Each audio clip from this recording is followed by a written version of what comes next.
Hey there, friends.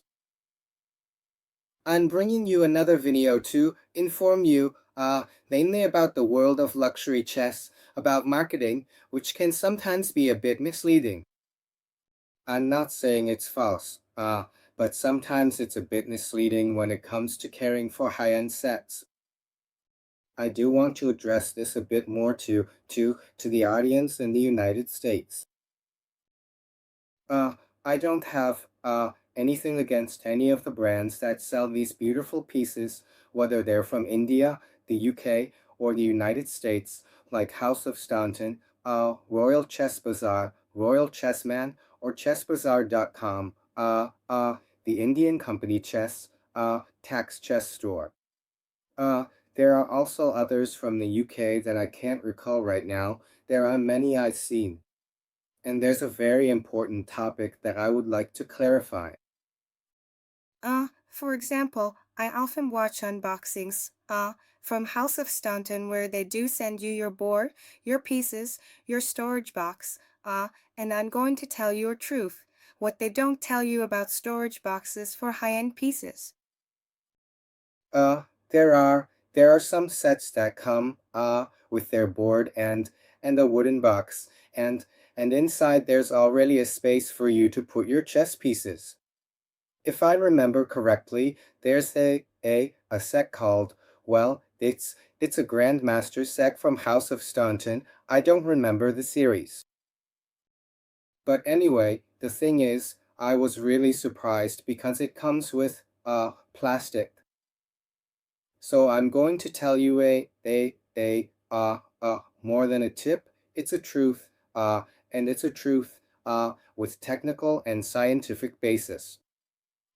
Like I said, I'm a chemical engineer, and this is nothing more than basic thermodynamics and the transport of matter and energy. High-end pieces, so to speak, still breathe.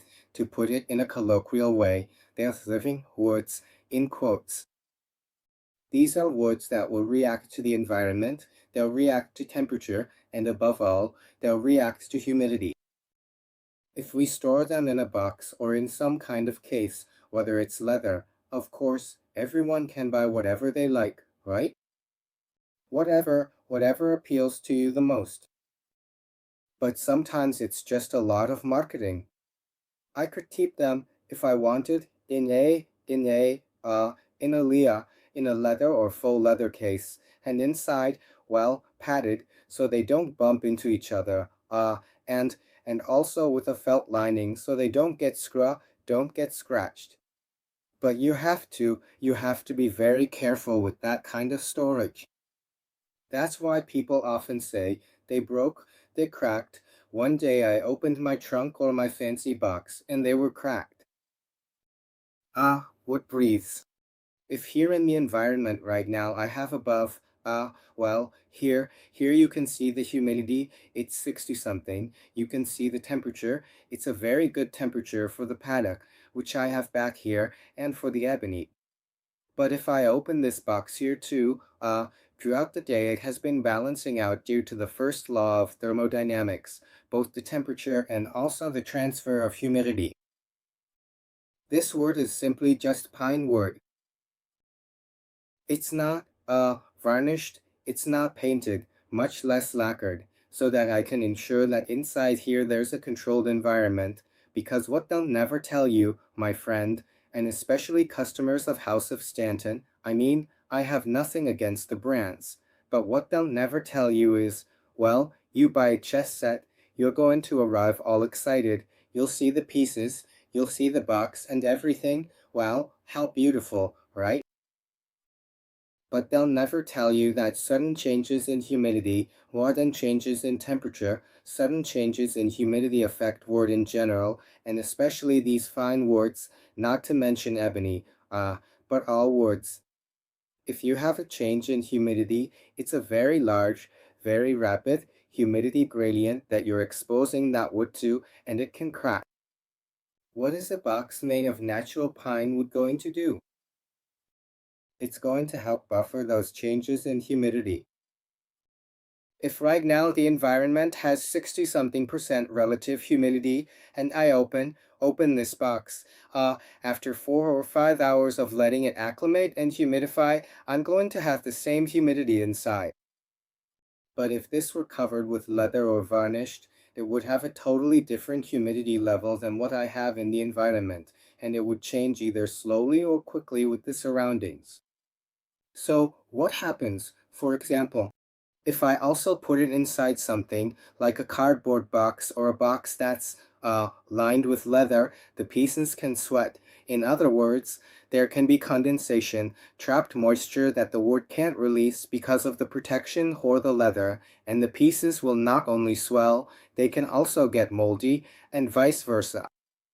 If you stored them at that moment in an environment where the relative humidity was lower than this, in dry air or heat, and you put them in your luxury case, you're going to have a very significant dryness, which over the course of several days, if you leave it stored, that dryness or dry, airtight environment will cause the moisture inside your chess piece, because your wooden piece has moisture inside, to come out to the exterior to compensate, obviously, for the lack of humidity.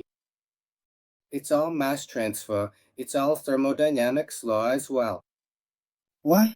Because here, usually, there is heat transfer in rooms, and generally it's by convection, not by radiation, unless you're getting direct sunlight or by contact between a hot body and a cold one.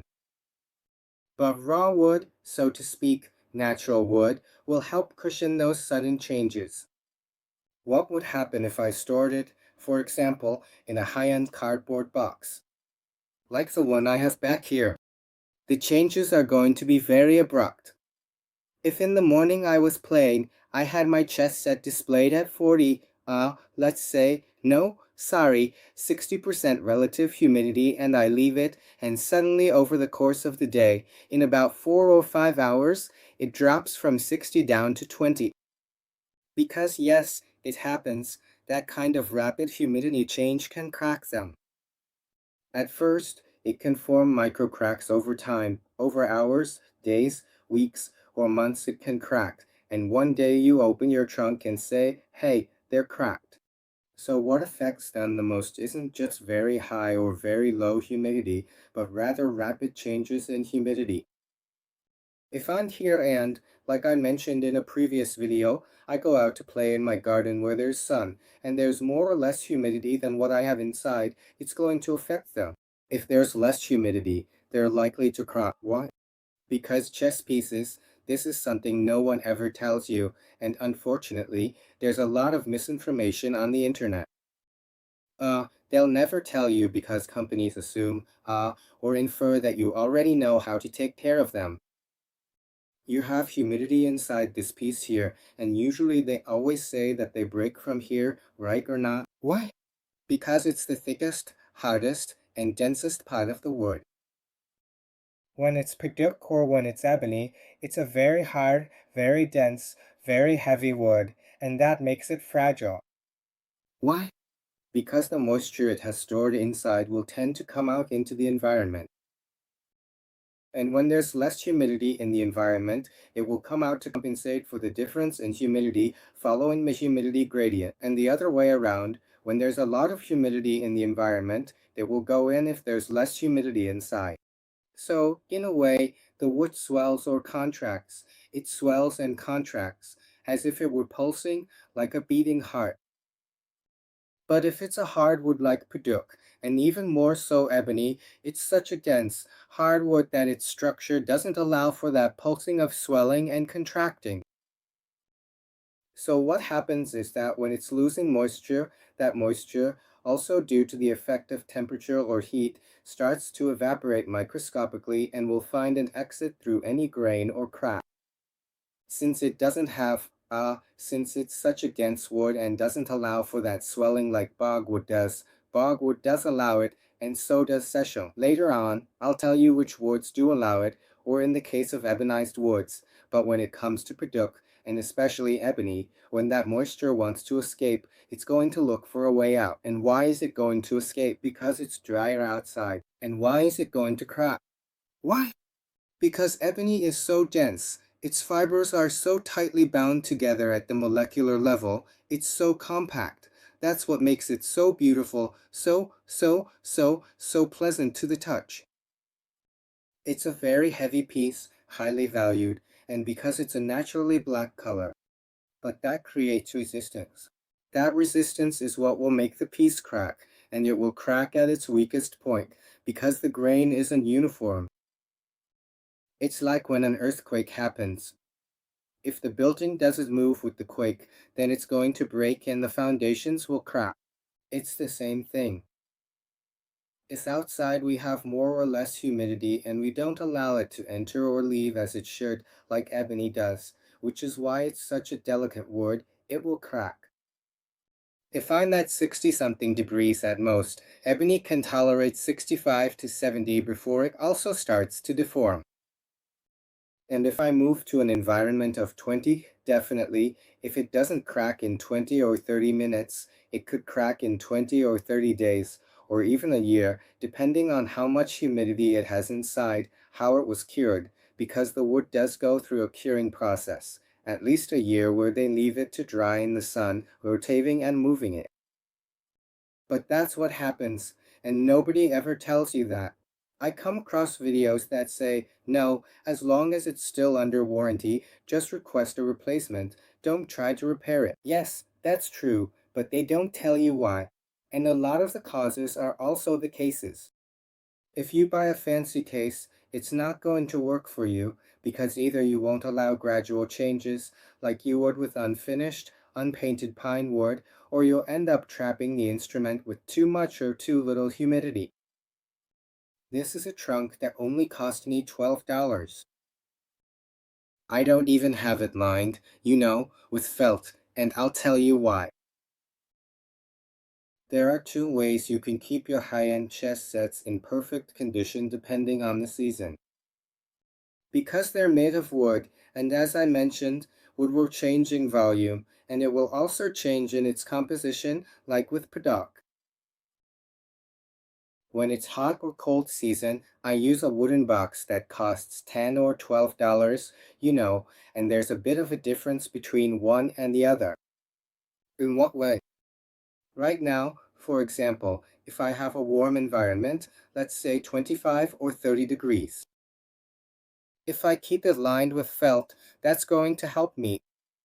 In this case, since it's cold right now, I'm below 20 degrees. If I also put felt on it when I close it, even if it's just natural wood, the felt is going to absorb moisture because moisture will also get in here. This is wood, and it's the same thing. If there's more humidity in the environment, it's going to start absorbing it, but little by little. When it comes into contact with the felt will actually retain it like a sponge, and then the humidity inside for the pieces will increase, and it can even happen suddenly. By suddenly, I mean in about 3 or 4 hours. That's what I call sudden. It's not like I'm saying that in 2 or 3 minutes the humidity is going to spike. Talking about humidity going up or down, sudden changes, those are changes in a box that happen within the same day. So, it's not a good idea for me to have a box lined with felt when there's a lot of humidity in the environment. It's better to store them just like this, as they are. I can wrap the pieces if I want to. Here I have some made of Albizia latifolia. I can wrap them, if I want, in a little case, a small cotton bag so that the change in humidity is also gradual, but I'm not going to line it with felt. Because there's also, let's say, the bad habit or the bad tradition of storing them, in felt because, well, yes, obviously they can crack against each other. But you really have to know when to do it. If the environment is too humid, don't do it. If it's hot, then yes, because the opposite happens. The little humidity that's outside will gradually be absorbed by the wood, then the felt will keep it in and maintain a more acceptable and more humid environment inside when there's less humidity outside. And when it's the cold season, that's when it's better for the wood to breathe without the felt. No one is going to tell you that. You'll see, for example, that there are some boxes that are relatively the cheapest, whether it's at House of Staunton, Royal Chess Mall, Chess Bazaar, the Chess Store, or some in the UK as well, that come with felt. At the very least, make sure the wood isn't varnished. If you see a piece of wood that's black, most likely, if it's not ebony, then it's been dyed. If you see it brown, just to put it bluntly, hopefully it's shisham and also not varnished. Because remember, if it's varnished or dyed, you won't be able to control the environment inside here, and in the long run, that's going to affect you too. What's that about? It's marketing. All you need is a $12 box. That's more than enough, or two for a set, $24. Instead of spending over $120 on a little box that, in the long run, could actually damage your pieces. So, with $24, for example, you can have one for winter and another for summer, one with felt and one without, and you can store your pieces in little cotton fabric bags.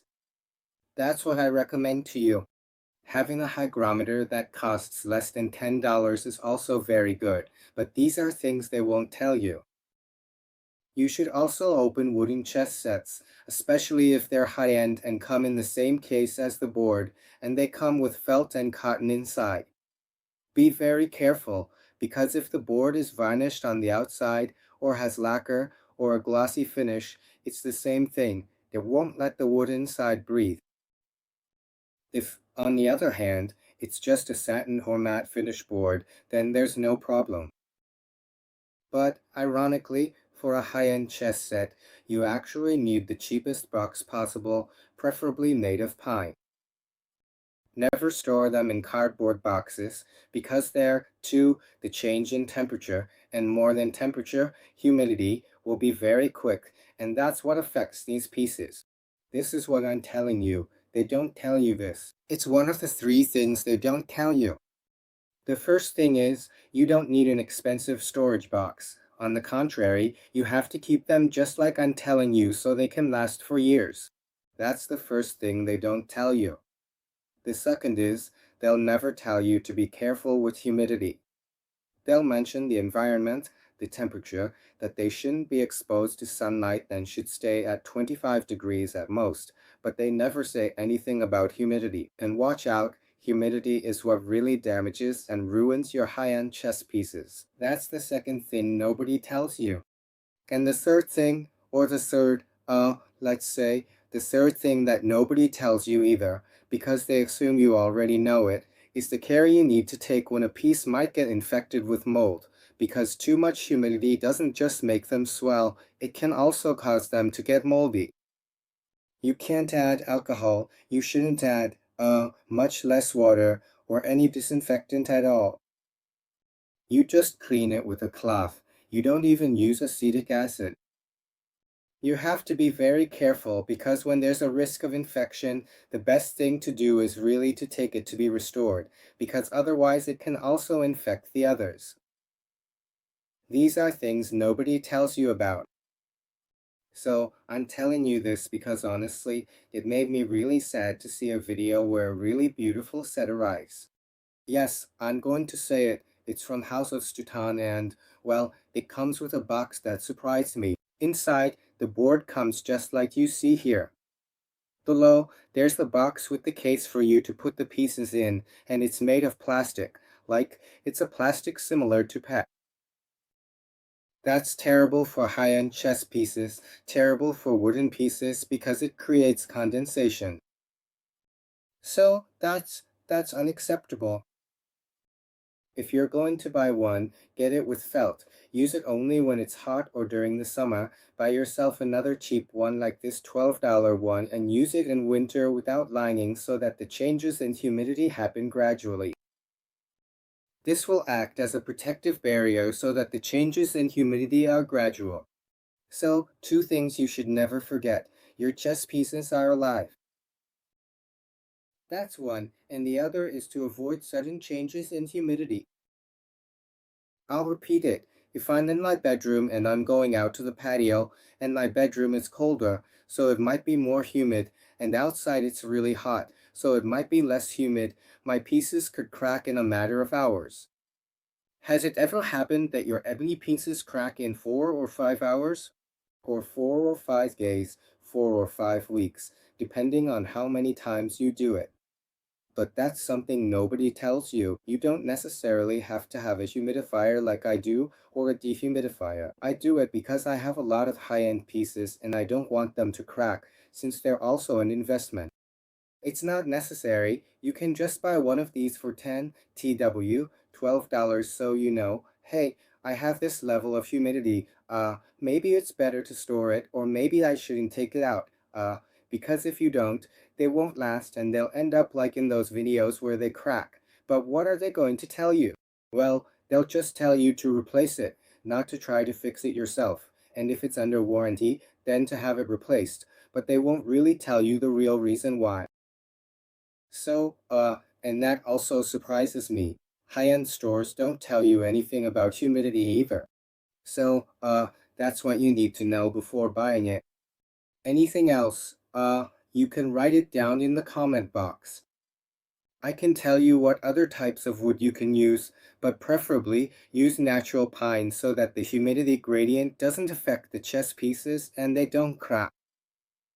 Because if not, that's the reason why chess pieces crack or develop splits. Also, when you get one made of bogwood, lacquered like this, they don't tell you that either. It's just as delicate or even more so than ebony because since it's a lacquer, it's like I mentioned here, it's like a varnish, it doesn't let it breathe. If I keep moving this in and out from a more humid environment to a drier one and vice versa, I won't let it swell when there's more humidity outside so it can absorb it, or let it contract when there's less humidity outside so it can release it. And that movement that it can't make is going to crack it, because at some point, it's going to give, the wood is going to give. The harder and denser the wood is, the easier it can break. That's all, folks. I look forward to your comments and, I'm sending you all my regards.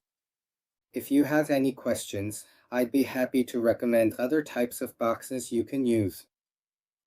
Give it a like and I'll see you in the next one.